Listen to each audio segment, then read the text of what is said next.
মাননীয় অধ্যক্ষ মহোদয়,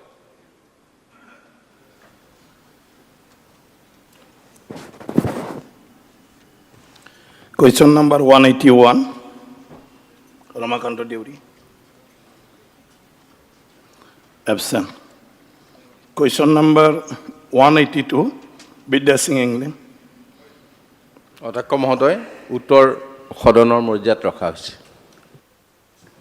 অধ্যক্ষ মহোদয়, মোৰ প্ৰশ্ন উত্তৰত মাননীয় মন্ত্ৰী ডাঙৰীয়াক উত্তৰ দিয়াটো ভাল লাগিছে। বিশেষকৈ কাৰ্বি আংলং জিলা সদৰ চহৰৰ স্থাপনত মেডিকেল কলেজখন কি বিভাগ খোলা হৈছে এইটো ভালদৰে স্পষ্টভাৱে দিয়াৰ কাৰণে ভাল হৈছে।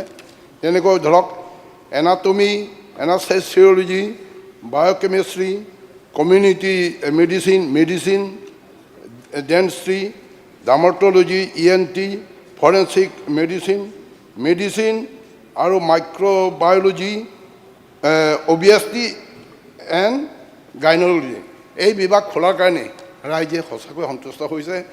আৰু এইটো এটা হিষ্টৰিক যে পাহাৰত মেডিকেল কলেজ মাননীয় মুখ্যমন্ত্ৰী ডক্টৰ হিমন্ত বিশ্ব শৰ্মা বলিষ্ঠ পদক্ষেপৰ কাৰণে কৰাৰ কাৰণে অশেষ ধন্যবাদ জ্ঞাপন কৰিছে।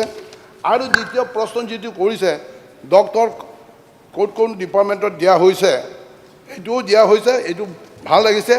আৰু এই ডাক্তৰবিলাকৰ ভিতৰত কাৰ্বি ল'ৰা আৰু ছোৱালী ডক্টৰ 23জনমান আছে। যেনেকৈ ধৰক প্ৰফেচাৰো হৈছে আমাৰ পিনপো তেৰণ, মেডিচিন আমাৰ ধৰম সিং তেৰণ আদি কৰি 23জন তেওঁলোকে মানে যোগদান কৰাৰ কাৰণে আমাৰ কাৰণে এইটো খুব ভাল হৈছে।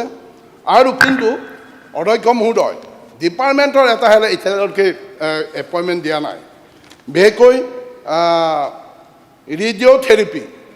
ৰেডিঅ'থেৰাপি প্ৰফেচৰ 1 এইটো দিয়া হোৱা নাই।